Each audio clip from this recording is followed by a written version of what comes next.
E aí galera, Lucas Dias para trazer o review do capítulo oficial de Jujutsu Kaisen. Teve algumas mudanças sim, então é sempre importante você ler o capítulo oficial que eu vou trazer aqui para você, beleza? Dito isso, sem mais delongas, senta que lá vem a história.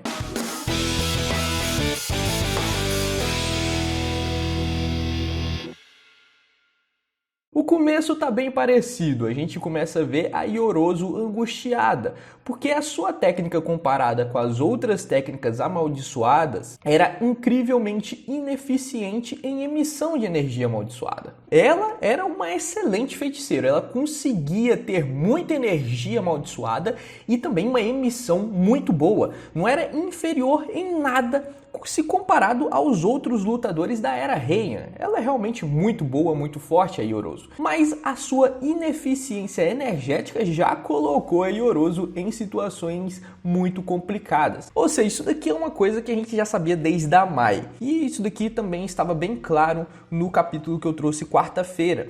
A técnica custa muita energia para ser utilizada, então é ineficiente. E isso estava sendo um grande problema para a Yorozu. Então ela ouviu um boato sobre uma borboleta que cruzou o mar. Também ela descobriu sobre vespas que podiam voar aí por muitos quilômetros por dia. E ela enxergou nos insetos uma forma de melhorar a eficiência energética da sua própria habilidade. E assim como no capítulo de quarta-feira que tinha uma tradução um pouco mais amadora, aqui ele também fala de vários exemplos que os insetos são fodas. Conseguem levantar o seu peso centenas de vezes, conseguem dar saltos enormes, esse tipo de coisa. Com isso, com esse conhecimento, a Yorozu teve a convicção de que uma armadura de inseto é o ápice da técnica de construção. E por isso que ela criou essa armadura tão diferenciada. E ela é uma excelente forma de melhorar o seu combate de média distância a curta distância. Ela se cobre com metal líquido que ela consegue produzir e que, uma vez construído, ela consegue manipular à vontade. Então o problema é construir. Gasta muita energia para construir. Depois de construído, ela consegue manipular ali de forma bem eficiente. E aqui vem uma das primeiras grandes diferenças do capítulo de quarta-feira para o de hoje. Porque nesse capítulo fica claro, ela enfrentou os 5 generais tigres, que são uma equipe comparáveis ao esquadrão de Corpo Celeste, que era liderado pela Uro, sob o controle direto do clã Fujiwara. A Yorozu derrotou esses generais tigres aí e fez com que ela fosse adotada pelo clã Fujiwara. Isso daqui não tinha ficado muito claro no review de quarta-feira. Agora sim, já está claro que ela derrotou um esquadrão que era tão forte quanto o esquadrão da Uro, ou seja, a Yorozu é muito mais forte do que a Uro e o seu esquadrão, porque era um esquadrão comparável. Se a Yorozu conseguiu derrotar sozinha um esquadrão mais ou menos da mesma força do que o esquadrão da Uro, então logicamente ela é muito mais forte do que a Uro sozinha. E o que está claro aqui é que depois de fazer esse feito de derrotar os inimigos mais ou menos do clã Fujiwara, ela acabou sendo adotada por esse clã que era um dos maiores clãs da época. Enfim, depois a gente volta para a batalha.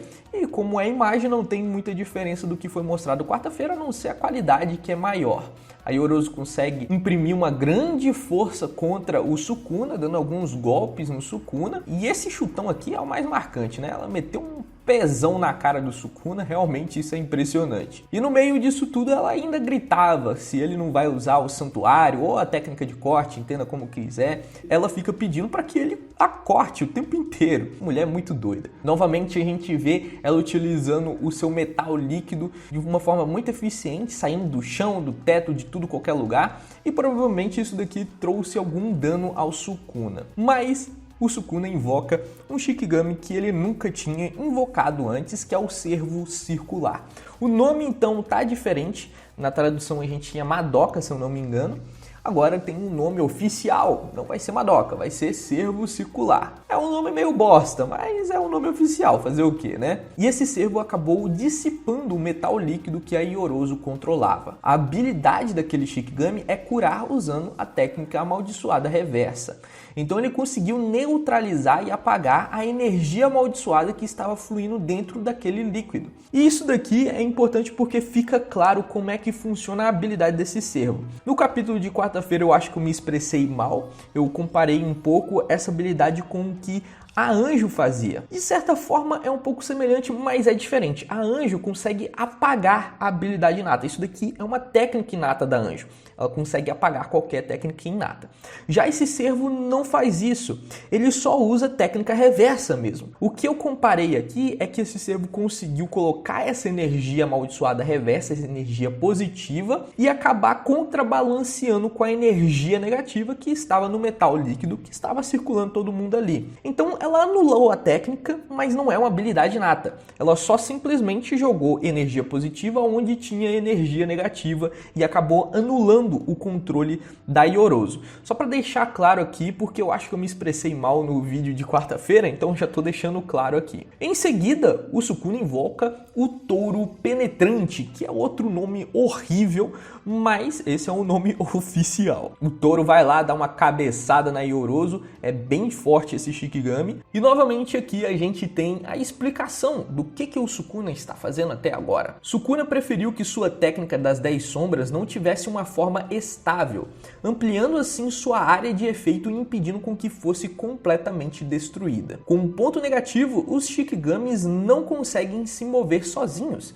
e sua capacidade ofensiva diminui consideravelmente. Entretanto, o Sukuna conseguiu cobrir esse ponto fraco dessa forma de utilizar a técnica das 10 sombras com uma tremenda quantidade de energia amaldiçoada. Porém, o Servo Circular e o Touro Penetrante são diferentes. Ele invocou de forma estabilizada esses Shikigamis, igual o Megumi fazia anteriormente. Essa parte aqui está bem igual ao que foi dito quarta-feira. Basicamente, ele preferiu não invocar com a forma original completa, preferiu invocar dessa forma meio monstruosa aí, mais disforme mesmo, porque assim ele ganha em alcance e também se esse Shikigami for atacado e destruído a ponto dele sumir, ele não vai perder esse Shikigami.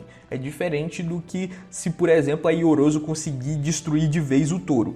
O Sukuna perderia o Shikigami touro e ele não queria fazer isso, entendeu? Enfim, continuando, o Tourão é arremessado pela Ioroso, depois leva um socão, mas consegue resistir ao socão da Ioroso, o que por si só já é bem impressionante. Em seguida, o Tourão, ele simplesmente some de tão rápido e consegue dar uma chifrada que quebra parte da armadura da Ioroso. Ele só consegue se mover em linha reta, mas por causa disso, ele acaba sendo realmente muito forte, e quanto maior a distância, mais forte ele consegue ser. É como se fosse um impulso mesmo. Ele mais longe, ele consegue correr mais e o golpe fica mais forte. E além disso, como eu disse quarta-feira, isso é como se fosse um pacto. Ele meio que tirou aí a vantagem de poder perseguir o seu oponente, virar o seu ataque, ser mais eficiente e em troca ele é mais rápido e mais poderoso. É como se fosse um pacto mesmo. Em seguida, o Sukuna utiliza os coelhos para cobrir toda a visão da Ioroso e ela fica perdidinha lá e pistola, né? Porque ela acredita que o Sukuna está se escondendo. E não é algo digno do Sukuna, é claro. Mas, ao invés disso, o Sukuna vai lá para cima, fica bem alto e invoca o elefante, que aqui recebe o nome de Sumo Elefante. É um pouco diferente, mas eu acredito que seja a mesma técnica que o Megumi invocou e da mesma forma. O Megumi usou o elefante máximo da mesma forma aqui. Mas no caso do Sukuna tá mais para um mamute, né? O bicho é bem maior do que o Megumi conseguia invocar. Enfim, depois disso o Sukuna aparece de novo lá na frente da Ioroso. A Ioroso acabou perdendo a sua armadura depois de um golpe assim tão monstruoso. E o Sukuna provoca ainda a Ioroso. Ele diz que ela não é digna do seu santuário e pergunta se isso tudo é o que o amor pode oferecer. A Ioroso então diz que ainda tem coisas para ensinar sobre o amor. E ela diz que o homem absolutamente forte é muito solitário. E que por isso ela que vai ensinar o que realmente é amor. E em resposta o Sukuna dá um sorrisinho lá maroto, dando a entender que ele já sabe o que é esse amor que a Ioroso está falando. A Ioroso então fica pistola, mais pistola da vida.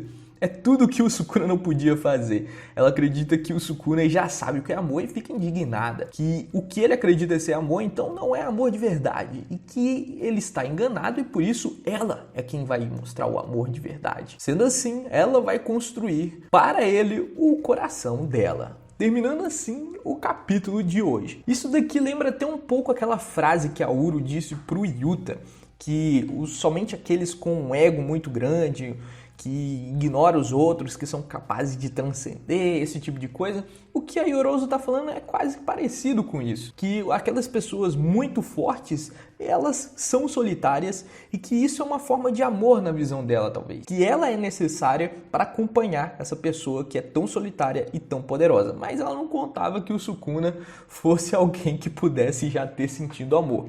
Eu não sei se essa carinha foi simplesmente provocativa mesmo, ou se é uma forma de dizer que ele ama a si mesmo e só. Acabou, né? Que ele sabe o que é amor, mas ele tem amor somente para si mesmo. Algo desse tipo. Quanto a esse poder da Yorozu, eu acredito, assim como eu disse quarta-feira, que vai ser uma novidade até mesmo para ela. Eu acho que ela só tinha chegado até aquela parte da armadura que ela tem, que ela não fez um poder mais poderoso do que aquele, porém ela acabou ultrapassando seus limites agora, e talvez essa seja uma expansão de domínio, quem sabe? Eu acho que seria interessante ser uma expansão de domínio do tipo de construção.